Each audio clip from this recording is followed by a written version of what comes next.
NEET 2026 re-NEET question paper physics paper solve பண்ணலாம் பாருங்க. First question, a particle of mass m moves along a horizontal x-axis from x equal to 0 to x equal to l.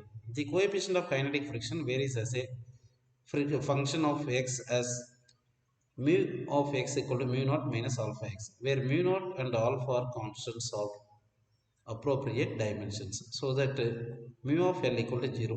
The total work done by the frictional force during the motion is n mu naught mgl, where g is the acceleration due to gravity. The value of n கேட்டிருக்காங்க. இப்போ இங்கே என்ன சொல்லியிருக்காங்கன்னா mu of L equal to 0 சொல்லியிருக்காங்க. அப்போ x பிளேஸில் L போட்டிங்கன்னா அப்போ mu of L என்ன வரும்னு சொல்லுங்க. That is equal to mu naught minus alpha L வரும். That is equal to 0 போட்டிங்கன்னா அப்போ alpha L is equal to mu naught அப்படின்னு நம்ம எடுத்துக்கலாம். அடுத்து வந்து இங்கே கோஎஃபிஷியன்ட் ஆஃப் ஃப்ரிக்ஷன் வந்து வேரியபிளாக இருக்குது, கான்ஸ்டண்ட்டாக கிடையாது. அப்படின்னா வந்து நம்ம என்ன பண்ணோம்னா இந்த x ஈக்குவல் 0 to n அது வரைக்கும் மூவ் ஆகும்போது இப்போ ஃபோர்ஸ் ஆக்ட் ஆகும். இந்த ஃப்ரிக்ஷன் ஃபோர்ஸ் ஆக்ட் ஆகும். Friction force equal to mu N வரும். இங்கே என்னன்றது இங்கே எம்ஜின்னு போட்டுட்டிங்கன்னா இங்கே என்னன்னு போட்டுக்கலாம். இப்போ n ஈக்குவல் டு எம்ஜி வரும். அப்போ n ஈக்குவல் டு எம்ஜின்னு போட்டுக்கலாம். இப்போ ஒர்க் டன் பை ஃப்ரிக்ஷன் வந்து பார்த்தீங்கன்னா ஒர்க் டன் ஈக்குவல் டு ஃபோர்ஸுக்கு டிஸ்பிளேஸ்மெண்ட் போட்டோம்னா இந்த மியூ வந்து வேரியபிளாக இருக்கிறதுனால ஃப்ரிக்ஷன் வந்து வேரியபிளாக இருக்கும். அப்போது வேரியபிள் ஃபோர்ஸாக இருந்துச்சுன்னா ஒர்க் டனுக்கு என்ன போட்டுக்கணும் ஃபார்முலா இன்டெக்ரல் ஃபோர்ஸ் இன்ட்டு டிஎக்ஸ்ன்னு போட்டுக்கணும். அடிப்படைனா இன்டெக்ரல் ஃபோர்ஸ் வந்து என்ன வருது மியூ எம்ஜி, மியூ என்னது mu naught minus alpha X into என்ன போட்டுக்கணும் எம்ஜி இன்ட்டு டிஎக்ஸ்ன்னு போட்டுக்கணும்.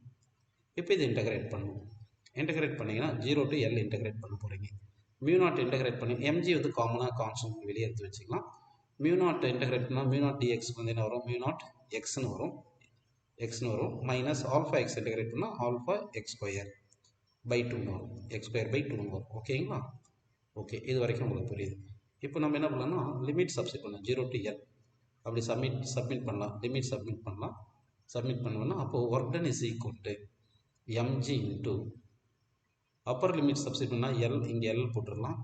அப்போ இங்கே எல் போட்டு லோயர் லிமிட் 0 போடுறதுனால 0 வரதுனால அதை விட்டுடலாம். அப்போ என்ன வருது mu naught L minus alpha L square. Alpha L ஸ்கொயரை நம்ம ஆல்ஃபா எல் இன்ட்டு எல்னு எழுதலாம். ஆல்ஃபா எல் இன்ட்டு எல் எழுதலாம். இந்த ஆல்ஃபா எல்லுக்கு வந்து நம்ம என்ன பண்ணிக்கலாம் மியூ நாட் போட்டுக்கலாம் இல்லையா? அப்போ இந்த ஆல்ஃபா எல் பிளேஸில் மியூ நாட்டு போட்டுங்க. பை 2 ஒன்று இருக்குது கரெக்டாக, ஏன்னா பை 2 இருக்குது. அப்போ இது மியூ நாட் எல் பை 2ன்னு வருது. இங்கே இது வந்து மியூ நாட் எல்லுன்னு இருக்குது. இது ரெண்டு செப்பரேட் பண்ணோம்னா டபுள் ஈக்குவல் என்ன வருது எம்ஜி இன்ட்டு மியூ நாட் எல்லிருந்து மியூ நாட் எல் பை 2வை கழிச்சோம்னா என்ன வருது மியூ நாட் எல் பை 2ன்னு வருது. அப்படின்னா இங்கே n பிளேஸில் பார்த்தீங்கன்னா என்ன இருக்குது 1/2 மட்டும்தான் இருக்குது, 1/2 இருக்குது. கரெக்டுங்களா? ஸோ அப்போது ஃபோர்த் ஆப்ஷன் கரெக்டுன்னு எடுத்துக்கலாம். So first question fourth option correct. Second question போகலாம் பாருங்கள். The mean free path of a molecule in an ideal gas A is off the top another ideal gas B. The diameter of the spherical molecule of a gas A is twice the diameter of the molecule of B. If number density of the gases A and B are Na and Nb respectively, then the correct option கேட்குறாங்க. கரெக்டுங்களா? இப்போ நம்ம என்ன பண்ணணும், இந்த formula பார்த்தீங்கன்னா lambda is equal அதாவது mean free path is equal to 1/√2 by into diameter into N அப்படின்னு வருது. அப்போ இந்த √2 பையை வந்து நம்ம கான்ஸ்டன்ட் எடுத்துக்கலாம். அப்போ n இஸ் இன்வெர்ஸ்லி ப்ரொபோர்ஷனல் என்ன வருதுன்னு சொல்லுங்கள் டி ஸ்கொயர் இன்ட்டு லாம்டா வருது. ஓகேங்களா? அப்போ NA பை NB அப்படின்னு போடும்போது that is equal to diameter of B square into lambda of B divide by diameter of A square into lambda inversely நம்ம எடுத்துக்கணும்.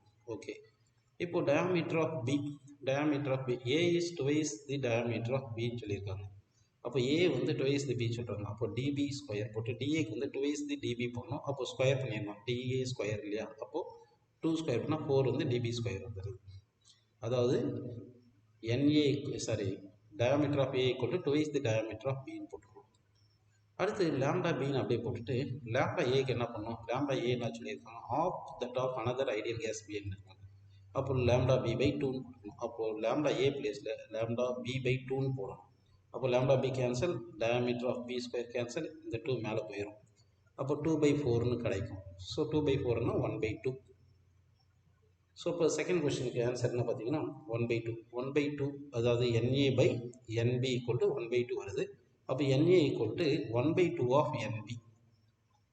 ஸோ ஃபோர்த் ஆப்ஷன் கரெக்டுப்பா அப்படின்னு எடுத்துக்கலாம். அடுத்த கொஸ்டின் பாருங்கள். 2 identical inductors are connected in 2 different configuration P and Q where a time varying current is flowing as shown in the figure. The induced EMF between points AB for configuration P is EP and that for configuration Q is EQ. The ratio of EP by EQ கேட்குறாங்க. அப்போ இந்த இடத்துல induced EMF பார்த்தீங்கன்னா இங்கே self inductance L, இதுக்கு எவ்வளோ பார்த்தீங்கன்னா parallel இருக்கிறதுனால செல்ஃப் இண்டக்டன்ஸ் L/2. அப்போ இன்டியூஸ்ட் EMFக்கு LdI/dt வரும். அப்போ EP ஈக்குவல் டு ஃபஸ்ட்டு கேஸுக்கு LdI/dt, செகண்ட் கேஸுக்கு வந்து EQ equal to L/2 into DI/dt. இப்போ இது ரெண்டுத்தையும் ரேஷியோ எடுக்கணும், EP/EQ. அப்படி எடுத்தால் அந்த DI/dt கேன்சல் ஆகிரும், LL கேன்சல் ஆகிட்டு இந்த 2 வந்து மேலே போயிடும். ஸோ ஆன்சர் வந்து என்ன வரும், 2ன்னு வரும். அப்படின்னா தேர்ட் கொஸ்டினுக்கு ஆன்சர் வந்து 2 இஸ் தி கரெக்ட் ஆன்சர். அடுத்த கொஸ்டின் பாருங்கள். For sound wave, if the number of notes for the fifth harmonic of an open end pipe is n, and that for ninth harmonic அப்படின்னு கேட்டாங்கன்னா, இப்போ open pipe பார்த்தீங்கன்னா வந்து இப்போ open pipe இருந்துச்சுன்னா first ஹார்மோனிக்கு ஒரு நோடு, செகண்ட் ஹார்மோனிக்கு 2 நோடு, தேர்ட் ஹார்மோனிக்கு 3 node, fourth harmonic 4 node, fifth ஹார்மோனிக்கு வந்து 5 நோட்ஸ் இருக்கும். அடுத்து க்ளோஸ்ட் பைப் பார்த்தீங்கன்னா இப்படி வந்திருக்கும். அப்போ ஃபஸ்ட்டு ஹார்மோனிக்கு ஒரு நோடு, ஃபஸ்ட்டுக்கு வந்து ஒரு நோடு வரும். அடுத்து தேர்ட் ஆட் ஹார்மோனிக்ஸ் தானே வரும். அப்போ தேர்டுக்கு வந்து 2 நோடு, அடுத்து ஃபிஃப்த் ஹார்மோனிக்கு 3 நோடு, செவன்த் ஹார்மோனிக்கு 4, நைன்த்துக்கு வந்து 5. அப்போ M ஈக்குவல் டு 5. அப்போ N/M கேட்டிருக்காங்க. ஸோ 1 அப்படின்னா 1ன்றது தேர்ட் ஆப்ஷன் கரெக்ட்.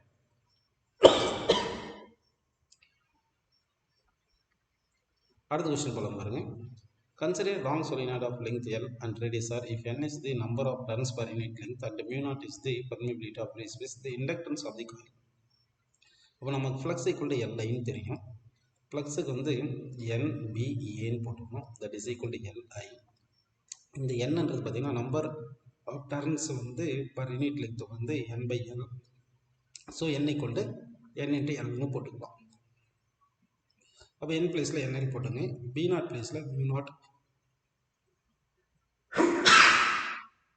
சாரிப்பா mu0 NI அப்படின்னு போட்டுக்கலாம். A பிளேஸில் πr² போட்டுக்கலாம், ஈக்குவல் டு LI போட்டுக்கலாம். அப்படி ஐஐ கேன்சல் பண்ணிங்கன்னா அப்போ L ஈக்குவல் டு இந்த N இன்ட்டு N² வரும். அப்போ mu0/N² R² L, இந்த ஃபஸ்ட் ஆப்ஷன் வரும். அடுத்த கொஸ்டின் பாருங்கள். Consider a particle moving along a straight line whose position as a function of time is given by S சொல்லிட்டாங்க. Alpha 1 சொல்லியிருக்காங்க, beta 6, gamma 5 சொல்லியிருக்காங்க. The average speed of the particle in 6 second இருக்காங்க. இப்போ இந்த speed கேட்டதுனால total distance by time போடணும். இப்போ velocity கண்டுபிடிக்கலாம். டிஸ்பிளேஸ்மெண்ட்டை டிஃப்ரென்ஷியேட் பண்ணுங்கள். 2 alpha T minus beta T. Velocity எந்த டைமில் 0 வருது பார்த்தீங்கன்னா 2 ஆல்ஃபா டி ஈக்குவல் டு இந்த பீட்டா டி இருக்காது, பீட்டா இருக்கும், ஈக்குவல் டு பீட்டா போட்டுக்கலாம். அப்போ டி ஈக்குவல் டு பீட்டா/2 ஆல்ஃபா, பீட்டா 6/2 இன்ட்டு ஆல்ஃபா 1 போட்டால் 3. அப்போ 3 செகண்டில் வெலாசிட்டி 0. அப்போ இந்த ஆப்ஜெக்ட் இப்படி போகும்போது 3 செகண்டில் ரிட்டர்ன் ஆயிரும். அப்போ டைம் டி ஈக்குவல் டு 0ல் இங்கே இருக்கும், 3 செகண்டில் இங்கே இருக்கும், 6 செகண்டில் இங்கே வரும். அப்போது நம்ம டிஸ்டன்ஸ் ட்ராவல் வந்து 2s எடுத்துக்கணும். T equal to 0 to 3 second எஸ்ன்னு வச்சுட்டிங்கன்னா 6 செகண்டில் எவ்வளோ இருக்குன்னா 2s இருக்கும். அப்போ வந்து நம்ம என்ன பண்ணலாம்னா ஃபஸ்ட்டு டிஸ்டன்ஸ் ட்ராவலிங் 0 செகண்ட் அப்படி பார்த்தீங்கன்னா என்ன வருதுன்னா காமா மட்டும் வருது. டிஸ்டன்ஸ் ட்ராவலிங் 3 செகண்ட் பார்த்தீங்கன்னா ஆல்ஃபா வந்து 1 இன்ட்டு 3² மைனஸ் பீட்டா வந்து 6 இன்ட்டு 3ன்னு போட்டுக்கலாம். ஓகேங்களா, ப்ளஸ் காமா போட்டுக்கலாம். அப்போ என்ன வருது பாருங்கள், 9 மைனஸ் 18. அப்போ என்ன வருது சொல்லுங்கப்பா, -9 கிடைக்குது. அப்போ டிஸ்டன்ஸ் ட்ராவலிங் 3 செகண்டுக்கு வந்து பார்த்தீங்கன்னா 3 செகண்டில் வந்து டிஸ்டன்ஸ் ட்ராவலிங் 3 செகண்ட் அப்படின்னு வச்சுக்கலாம். 3 செகண்ட் வச்சுக்கிட்டிங்கன்னா distance travelling 3 second minus distance travelling 0 second பண்ணிங்கன்னா அப்படின்னா அதுக்கு ப்ளஸ் காமா ஒன்று இருக்கும். அப்போ -9 ப்ளஸ் காமா மைனஸ் காமா இங்கே போட்டுக்கலாம். Distance travelling 0 second, gamma cancel. So -9 distance வந்து ப்ளஸில் வரும்னா 9 வச்சுக்கலாம். இப்போ வந்து நமக்கு என்ன வருது, ஆவரேஜ் ஸ்பீடுக்கு total distance by total distance 2s by time போட்டுக்கலாம். அப்போ 2 இன்ட்டு 9 பை டைம் வந்து 6ன்னு போட்டிங்கன்னா 2 6 கேன்சல் பண்ணால் 3 9 கேன்சல் பண்ணால் 3 வருது. ஸோ தட் டைம் 6th கொஸ்டினுக்கு ஆப்ஷன் என்ன பார்த்தீங்கன்னா நமக்கு வந்து 3 கிடைக்கிது. அடுத்த கொஸ்டின் போயிடலாம் பாருங்கள். Consider the following nuclear reaction. Uranium 238, thorium 234, ஈடியம் சொல்லியிருக்காங்க. மாஸ் எல்லாம் கொடுத்துருக்காங்க. The Q value for the reaction கேட்டிருக்காங்க. அப்போ கியூ வேல்யூ ஃபார் ரியாக்ஷன் என்ன பண்ணணும், டெல்டா எம் இன்ட்டு நம்ம என்ன பண்ணிடலாம், இது அட்டாமிக் மாஸ் யூனிட்டில் வந்துச்சுன்னா ஒரு அட்டாமிக் மாஸ் யூனிட் 931.5 கொடுத்துருக்காங்க. மில்லியன் எலக்ட்ரான் வோல்ட்டில் இருக்குது, மில்லியன் எலக்ட்ரான் வோல்ட். அப்போ டெல்டா எம்க்கு என்ன பண்ணணும்னா இந்த ரியாக்டன்ட் மைனஸ் ப்ராடக்ட் பண்ணணும். அப்போது 234.043 ப்ளஸ் 4.003 இதிலேருந்து மைனஸ் என்ன பண்ணிக்கணும், ப்ராடக்ட் இது ப்ராடக்டை போட்டுக்கணும். சரிங்களா, இது ரெண்டுமே ப்ராடக்ட்டு, இது ரியாக்ட். minus 238.050 into 931.5 இருக்கும். ஓகேங்களா, இப்போ இதை வந்து நம்ம சப்ராக்ட் பண்ணணும். சப்ராக்ட் பண்ண என்ன வரும்னா 0.004 கிடைக்கும். ஓகேங்களா, 0.004 கிடைக்கும். இன்ட்டு 931.5 இருக்குது. இங்கே million electron volt kilo electron வோல்ட்டை பார்த்தா இன்ட்டு 10⁻³ ஏன்னா கிலோ எலக்ட்ரான் வோல்ட்டில் கேட்டிருக்காங்க. இப்போ இதை சிம்ப்ளை பண்ணணும். இதை சிம்ப்ளை பண்ணிங்கன்னா இது kilo electron volt per C ஸ்கொயரில் வந்துடும். இப்போ இதை சிம்ப்ளை பண்ணிங்கன்னா என்ன கிடைக்கும்னா நமக்கு வந்து 3726 கிடைக்கும் கிலோ எலக்ட்ரான் வோல்ட்டில். So first option correct. அடுத்த கொஸ்டின் பாருங்கள். A beam of light falls on a metal surface as that photoelectric currents are generated. The power of the light source starts to decrease linearly with time t. Then variation of the photoelectric current I and stopping potential with time கேட்டிருக்காங்க. இப்போ power வந்து decrease பண்ணால் number of photons striking the metal plate வந்து decrease ஆகும். So current வந்து decrease ஆகும். So third fourth வராது. அடுத்து பவரை டிக்ரீஸ் பண்ணால் வேவ் லென்த் வந்து மாறலைன்னா உங்களுக்கு ஸ்டாப்பிங் பொட்டன்ஷியல் மாறாது. அப்போ வந்து செகண்ட் வராது. ஸோ ஃபஸ்ட்டு தான் கரெக்ட். அடுத்த கொஸ்டின் பாருங்கள். 3 identical capacitors PQ and S each of the capacitor C are connected to a battery of voltage V as shown in the figure. If the energy stored in the capacitor P and the total energy stored in the system UP and UT respectively, then the ratio of UP by UT கேட்குறேன். இப்போ Pயில் வந்து V/2 potential இருக்கும், Qவில் வந்து V/2 potential இருக்கும். அப்போ energy stored in Pக்கு வந்து of C into V square, V வந்து V/2 whole square. Energy stored இந்த சிஸ்டம்க்கு எடுத்திங்கன்னா டோட்டல் சிஸ்டம் எடுத்திங்கன்னா இது வந்து C/2, அப்புறம் இது மொத்தமாக சேர்ந்து 3C/2 அப்படின்னா ஆஃப் இன்ட்டு டோட்டல் வந்து 3C/2ன்னு போட்டு மொத்த பொட்டன்ஷியல் V ஸ்கொயர் போட்டிங்கன்னா இது ரெண்டு டிவைட் பண்ணணும். இப்போ ஆஃப் C கேன்சல் ஆகிடுச்சு, V ஸ்கொயர் கேன்சல் பண்ணிட்டோம்னா இங்கே மேலே என்ன இருக்குது 1/4 இருக்குது, கீழே என்ன இருக்குது 3/2 இருக்குது. இந்த 4ம் 2ம் கேன்சல் பண்ணிட்டா இங்கே 2 இருக்கும், இந்த 2 கீழே வந்துச்சுன்னா 3 × 2 6 வந்துடும். ஸோ 1/6. So 1/6 correct. அடுத்த கொஸ்டின் பாருங்கள். Water flows in stream motion through a horizontal pipe in a circular motion shown in figure. The pressure difference 15 சொல்லியிருக்காங்க. The area of cross section 40 and 20 சொல்லியிருக்காங்க. The rate of flow through இது கேட்டிருக்காங்க. அப்போ இங்கே area A1 வந்து 40 போட்டுங்க, இங்கே area A2 வந்து 20 போட்டுங்க. நமக்கு வந்து இது சேம் ஹைட்டில் இருக்கிறதுனால இந்த ரெண்டு பாயிண்ட்டும் பொட்டன்ஷியல் எனர்ஜி வந்து செப்பரேட் ஆகிரும். அப்போ பாயிண்ட் Pயில் எனர்ஜி வந்து P1 plus half rho V1 square போட்டுங்க. பாயிண்ட் P2லேருந்து பாயிண்ட் Qலேருந்து P2 plus half rho V2 square போட்டுங்க. இப்போ வந்து நம்ம என்ன பண்ணோம்னா V2 இருக்கு இல்லையா, V2 பிளேஸில் நமக்கு ஆல்ரெடி என்ன தெரியும், V1 A1 equal to V2 A2 தெரியும். அப்போ வந்து V2 equal to V1 A1 by A2ன்னு போட்டுங்க. அப்போ இங்கே சப்ஸ்டிட் பண்ணுங்கள். அப்போ P1 minus P2 is equal to of rho into V2 square minus V1 square. V2 square ப்ளஸில் V1 square A1 square by A2 square minus நீங்கள் என்ன பண்ணுறீங்க V1 square போடுங்க. இப்போ V1 காமனாக எடுத்துருங்க. இப்போ V1 காமன் எடுத்துட்டிங்கன்னா அப்போது V1 ஸ்கொயர் என்ன வரும் பார்த்தீங்கன்னா இது எல்சிஎம் எடுத்து இந்த பக்கம் கொண்டு வந்துடணும். அப்போ 2 into P1 minus P2 into A2 square divide by A1 square minus A2 square வந்துடும்.